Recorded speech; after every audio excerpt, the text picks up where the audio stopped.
welcome to the Tom's River Show. Pat O'Melia here, you concerned Tom's River residents. That's why we do this. It's the 4th of July week. The tourism season's in full swing. Hopefully you're going to come to Seaside Heights, spend a little time there, a day trip, overnight. From Tom's River, I don't know if you want to do an overnight. But there are places available, and you can do that. But make it a point. Go to the Beachcomber. Probably, in my opinion, best pizza on the boardwalk. Hooks. There's so much to do in Seaside Heights. And for whatever reason, we don't come over from Tom's River when you got like one of the top tourist spots in the state here. So make it a point. Come to Seaside. And clean my glasses a little bit. Come to Seaside Heights. Check out the sights, the sound, the ocean, the huge dune we have there now. You have to stand to see the ocean if you're sitting on the benches. But you got all the stands. Yeah, listen, I'm not telling you what you don't know about Seaside, just that sometimes we forget to go there. Like, I'm from Jersey City.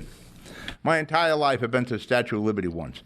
I think I've seen her face 5 times. Usually it's her back is facing us in Jersey City. I rode by the Empire State Building. I know what it's like. You don't see those tourist attractions everybody goes out of their way to see. But, there's a lot to do. You can have some drinks, you can eat, play some games, walk along the boardwalk, walk along the beach. And the money we spend in Seaside comes right back. And Seaside is an economic engine for Tom's River. Stop at that new Tom's River Diner. Well, the new old one, it's open.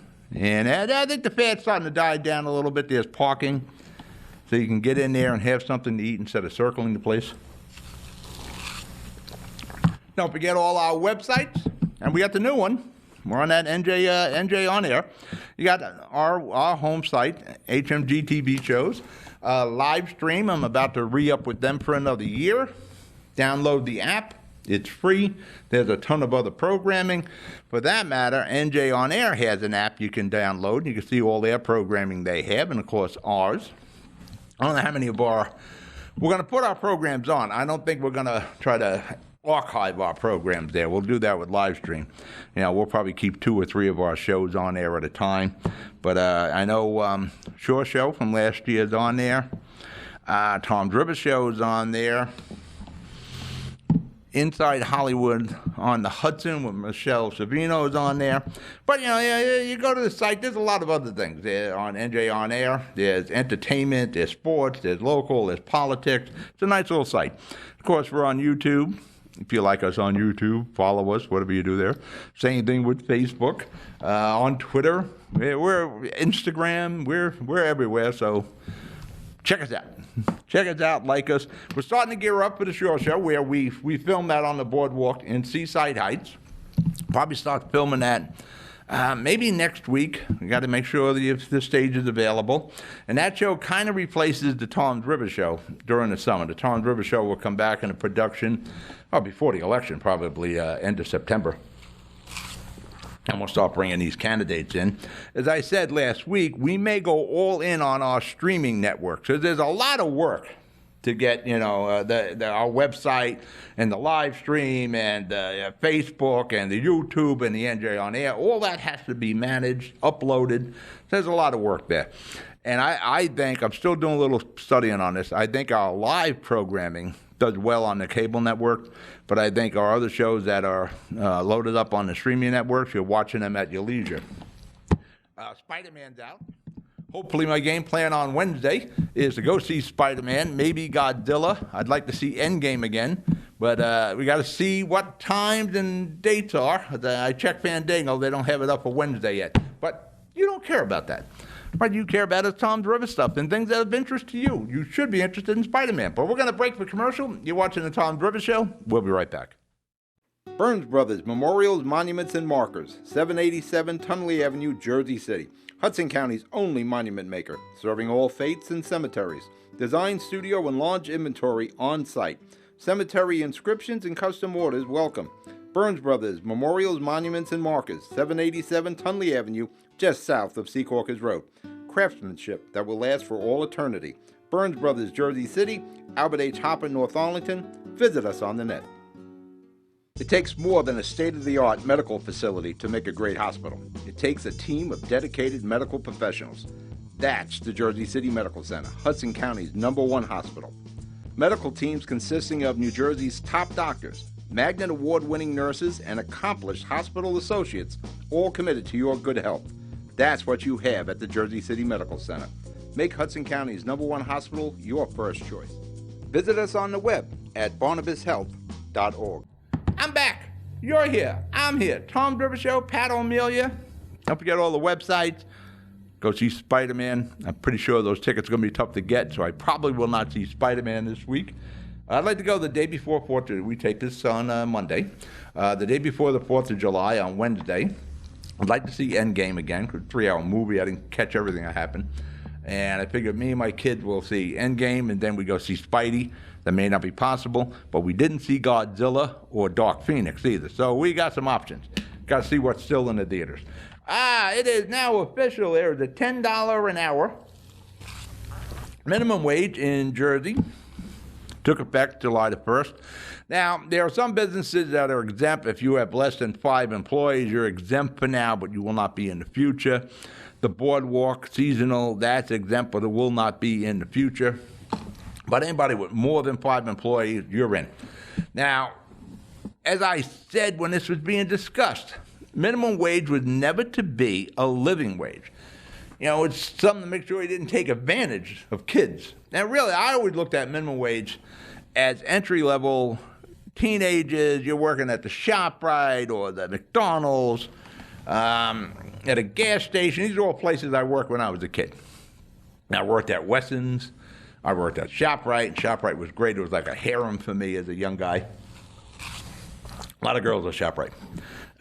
Gas stations, I pumped a lot of gas. And we were getting, minimum wage. Yeah, I remember at a time when I was making like $3 an hour as a trailer mechanic. I was like rich. I think my rent was like $10. Fuel was cheap. At the end of the week, I took home like $98. As a young kid, after I paid what I had to pay, I had like $65 left. This was, in the 70s. I was rich. That's probably the most money, percentage-wise, just at my disposal that I ever had in my life. Of that percentage of your take-home pay that I had just to do what I wish with. Who is going to be affected by the minimum wage? Well, you will be, because you're going to pay more for things. You're going to see an end to the dollar menu. That's going to go.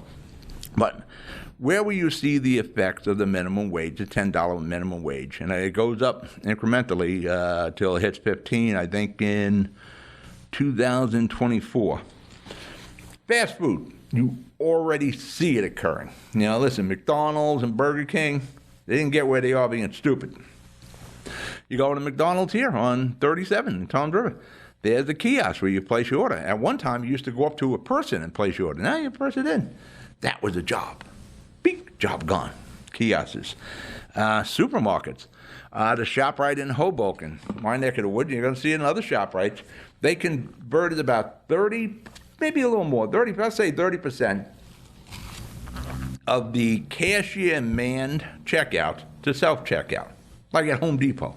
Home Depot was ahead of the curve. They seen this coming. Well, you're checking out your groceries yourself at ShopRite. Gas stations. You will see, with the minimum wage, you will see less gas station attendants. You will wait longer. But the fuel merchants, now they're probably making more on their food markets than they do on the fuel these days. There is going to be a push now from the fuel merchants to go to self-serve, like all the other states. In Jersey girls don't pump gas. Healthcare and healthcare programs. Healthcare programs are fighting now to get funding. From what sources they have, they will be hit hard. And the healthcare workers, these people that go to the houses, they're not making big money. They are vital, but they're not making big money. Summer jobs for kids, you're going to see them dry up. You will not have as many options for your teenagers this summer as you had in the past. And even seniors. Now, we keep talking about, entry level, the kids out of school, is going to work somewhere, on a board, wherever he's going to work. ShopRite, or wherever on Route 37. Any of those restaurants, those retail. But you have a lot of seniors doing that. They're supplementing their income. That $10 an hour minimum wage, that's going to turn a lot of those jobs around. Yeah, they'll go self-service, or they'll just pay someone to work some overtime, whatever. And overtime, people, oh, you're still got to pay. Well, no, you see, all your expenses in business are predicated on the first 40 hours. Your benefits, your holidays, everything, uniforms, whatever you're giving your employees is based on 40 hours. When you get up to 41 and on, all those expenses are covered on the first 40. So it's strictly just the pay that you're paying out. So that time and a half, that's not a big problem for the employees. So you'll see more time and a half. And it's a shame. Because again, minimum wage was never to be a living wage. You were not raising a family on it. You were not, a young couple on it. You were not paying rents or mortgages or car payments. None of that was ever figured on minimum wage. It was just a matter that you weren't going to abuse kids or kids out of school. There had to be a base wage. And that's what minimum wage was. You know who else would be affected? People who make minimum wage. There's going to be less jobs. Employers will have to make a decision. You got people at $10 now the minimum wage up to 10. What do you do with them? So now you got to move them up out of minimum wage. So you will see less minimum wage jobs. You're going to see you put expense on because you got people. I give kids an opportunity in the studios who have really no experience. They're graduates or they're trainees or interns, and they want to work the summers with us, or if they graduated full time. They have really zero experience. So I would start them at like $10 an hour. Say, show me what you got. I remember hiring one kid. He had some Lego thing that he did. And I said, I see a future for this kid. I said, listen, if you're willing to work for $10, I'm willing to put the time and money into you. And really, when you're hiring a kid like that in the beginning, you're not getting much for, a couple of months until he gets his feet on the ground and he understands things. At $10 an hour, as a minimum wage, if I have that kid there at 10, I got to boost him up so he's not making minimum wage. So there's a lot. Car washes, you're going to see the effect there. You're going to see less personnel, or you're going to see these car washes start to automate. Minimum wage, again, was never to be a living wage.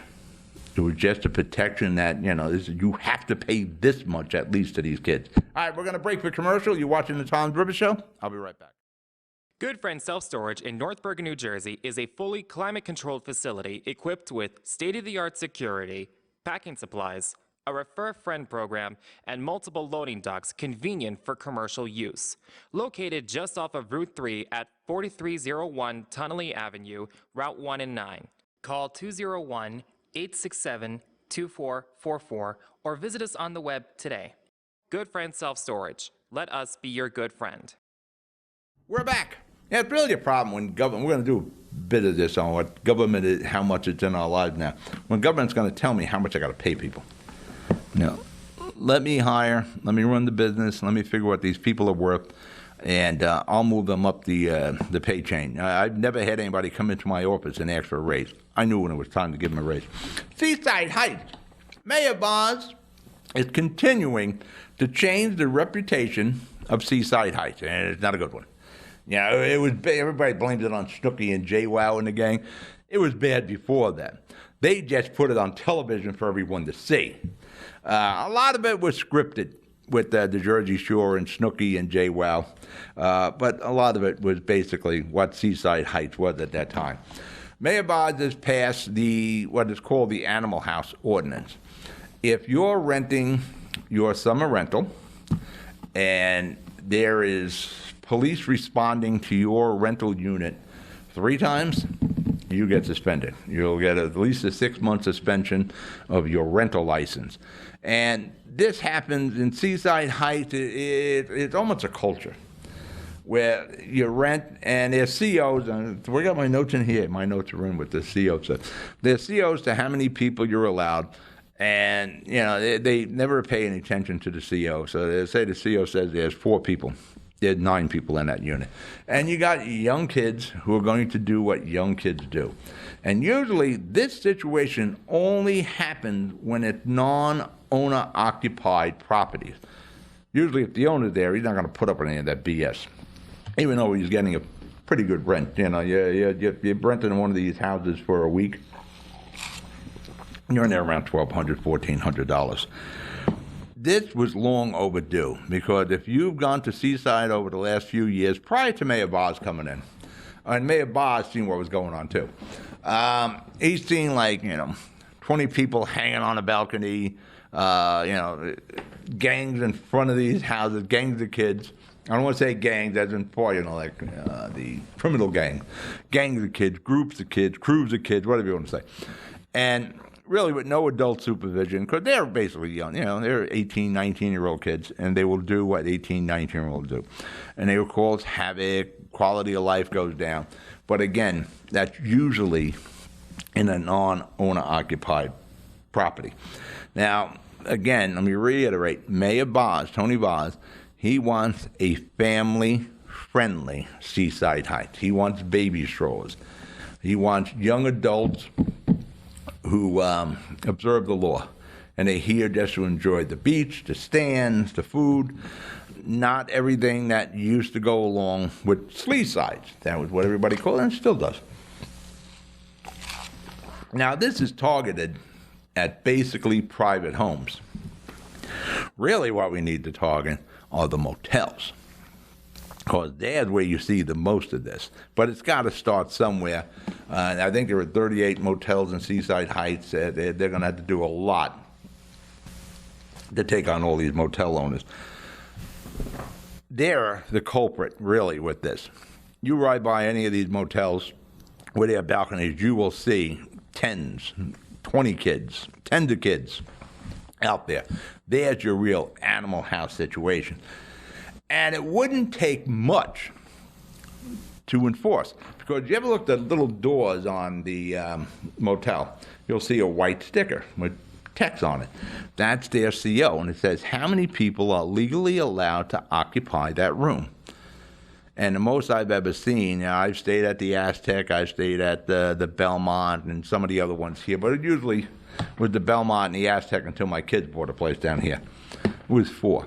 Now, the kids have a summer rental unit down here, and they've put the signs out recently to start renting it, and inspectors came to the house, they did the inspections, we had to get different fire extinguishers, we did that, and we got a CO. The CO is for 3 people.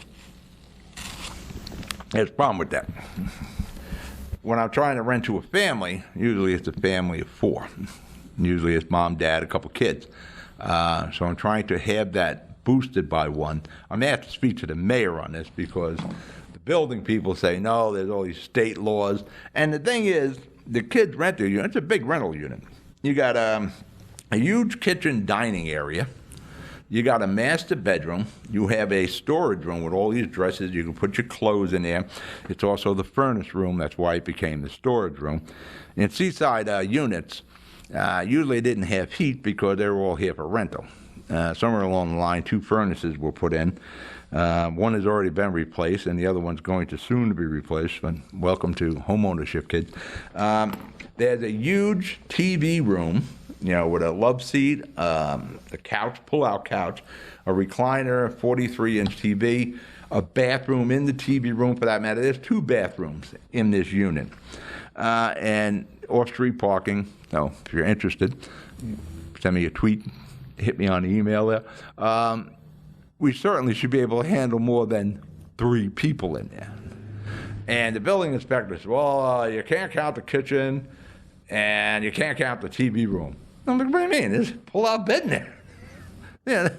I don't know if you'd want to. Listen, I'm from Jersey City. There are smaller apartments with 4 people in Jersey City than here in Seaside. Again, this is strictly for summer. So my arguing with the building guy, I don't want to get into it. I like him. I'm going to talk to the mayor and see what he can do here.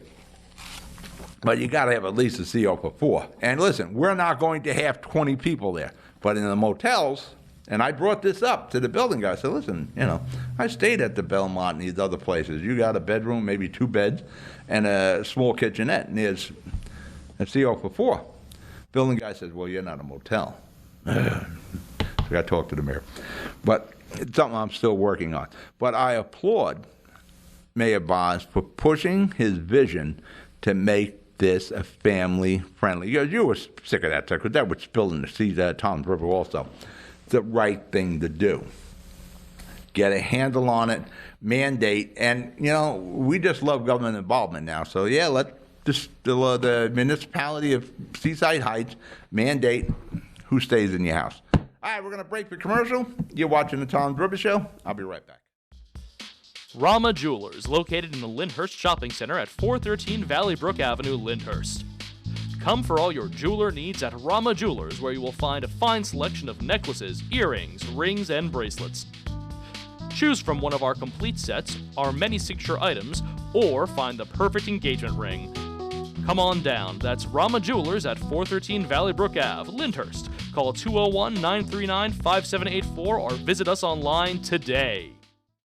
Newport, the luxury waterfront community on the Hudson River, offers a quality of life you deserve in 10 high-rise rental towers with amenities such as the on-site Newport Path subway, light rail and ferry service, Newport Town Square, 3 playgrounds, dog run, upscale restaurants, retail giants like Sears, JCPenney, Macy's, and Target. Morton Williams Supermarket is just outside your front door. A health and fitness club, spa, skating rink, and medical facilities are also on site. NewportNJ.com. Enjoy the New York skyline from Newport Town Square. Manhattan is just one path stop away or quick ride through the Holland Tunnel. Nursery and private elementary schools all on site. 12-screen movie theater at the Newport Center Mall. Want to visit Newport? Stay at the Westin or Marriott Hotel. Go to NewportNJ.com for details.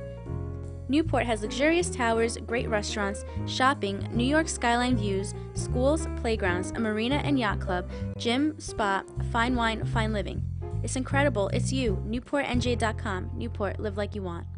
We're back. Pat O'Melia, Tom's River Show. You, Tom's River people. And some Seaside Heights people. Like I said, we need government in our lives all the time. And here's the case with COs in Seaside Heights, motel owners, and ask somebody on the grounds for the motel to make sure this shouldn't be happening. But they don't care. They want the money. So since we can't manage ourselves, government has to step in, and that's sad. In Jersey City, the plastic bag ban went into effect on the 28th of June. There are no plastic bags unless it's, plastic for your dry cleaners, meat wrapping, that sort of thing. You're not walking around with plastic bags. And I get it with the plastic bags. But the thing is, it wasn't the plastic bags. It's not like, they escaped on their own. For that matter, if you get a chance, 30 Rock, Tina Fey, she has an issue with a plastic bag in a tree outside her window. It's a great routine. The problem with plastic bags wasn't the plastic bags. It's how we dispose of those plastic bags. There are a lot of idiots who would just discard them, throw them out. A lot of people reuse them. Big in the pet waste area, plastic bags. I personally never threw a plastic bag out in the street. I personally would put it in a recycling bin. If I can recycle all these other plastic and plastic bottles, and you can recycle a plastic bag. The problem is us. We, the inhabitants of the earth, or at least in Jersey City, but it's coming statewide, this plastic bag ban, are incapable of putting a plastic bag in a trash bin or a recycling bin, whatever you want to call it. We are the problem, not the plastic bag. Sounds like a gun argument, doesn't it? Guns don't kill, people do. Well, it kind of is. Kind of says the same thing. And I get it with the plastic, because we see them blowing around all over, just because people don't effing care. What I don't get is, why do we have a problem with brown paper bags? Though it's paper, very recyclable, for that matter, the trees they come from were planted to be a brown paper bag, and for years we got them for free. I want a brown paper bag at ShopRite. I got to pay 5 cents. And there's some wacky thing there. The merchant gets 2 cents, and the state gets 3 cents, and the city may get a cent on it. I'm not exactly sure how the breakdown was. When we first reported on it, we had all that information. They used to give this to me. Now, this is how we are now. We're willing and compliant to say, yes, we will pay for what you used to give us for free, because this is our mentality now, our mindset. Yes, please, let us pay you for what we got for free. Now keep in mind, these bags are there. And it's okay you use them if you give us a nickel a bag. Then I guess it's okay you throw them out in the street. Yeah, why is it only plastic bags and straws? There's straws are in there too. Yeah, it's not like I see a bunch of straws anywhere. Why isn't it all plastic? This big 10-mile square island of plastic that's floating around the ocean, is it just made up of plastic bags? There's no other plastic in there? Of course there is. But we're targeting plastic bags. And like I said, I get it with the plastic bag. But why am I going to have to pay 5 cents for a brown paper bag I got forever, for free? I used to bag them. I was a bagger at Singer's ShopRite. Marty and Sidney Singer. But we need government to step in because we can't manage ourselves. So the government, Jersey City and out of state, and anything that's green, it's green and recyclable, we got to do this. And the population, yes, we have to do it. It's like bike lanes. We're going in Jersey City, and you'll see it down here soon enough, where we're actually taking away car parking for bike lanes. I think the last census, like 10,000 people statewide commuted by bike to work. The bike, they never want to talk to me, the bike people. Bikes are not a practical mode of transportation. You're not biking in 0 degrees. You're not biking in a snowstorm. You're not biking in the rain. You're not going to bike when it's 100 degrees because you're going to stink by the time you get to work. What in Jersey City we call city bike stink. But we need government to step in. We need government to step in and tell us how much we should pay an employee. Government has to tell us. We can't do that on our own. Airbnb. It changes here in Seaside with the rentals. Airbnb. We need the government to step in and tell us how we can rent our own properties and to who. We can't do that on our own anymore. We just passed another law for bullying in schools, where if something happens, the parents are responsible for whatever the bullying is. And the bullying can leave school and be social media. We need the government to step in and tell us how to deal with bullies. We need the government. Smoking pot's bad, but the government says it's going to be good once we legalize it. Smoke away once we legalize it. Says, all right, well, no, we'll lock you up. Do it right now, we're locking you up. But once we legalize it, pot good. For that matter, Illinois just legalized pot. Sports betting. Bookies just go to jail. It was illegal. We have gambling programs. For that matter, it's on the back of your lottery ticket. Problem with a gambling problem? Call this number. But as long as you buy the tickets from the government, good. So we allow government to do this. Government is telling us how to live. And we're okay. This generation is, I'm not one of them. This generation is okay with that. It's almost like Loki from Avengers 1. Yes, as you can see, I got my Seaside character shirt on. I only wear this during the summer. If you remember, Loki comes to Earth and he tells, the public that humanity needs to be governed. It needs to be ruled. I'm starting to think Loki may be right about that, because we allow government into our house more and more and more, and into our lives, dictating how we do things. And it's this generation. My generation would fight back. This generation is just complicit. I don't know where that will bring us in the future. I don't know. It's kind of scary, isn't it? All right, I'm out of show. You be good. You be safe. I'll talk to you during the week. Good night.